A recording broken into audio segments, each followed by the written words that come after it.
For today's video, mamumukti kita sa okra.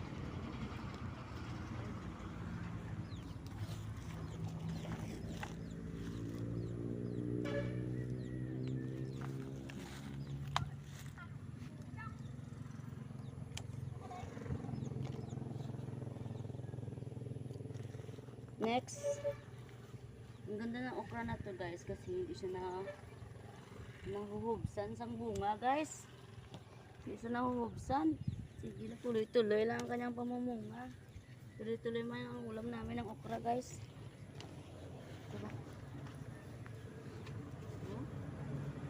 Fresh okra talaga to guys. Pag ulam na naman kami. Malit pa yan isa. Okay. Next. Oh, mayroon pang uod. Organic, pure organic talaga to.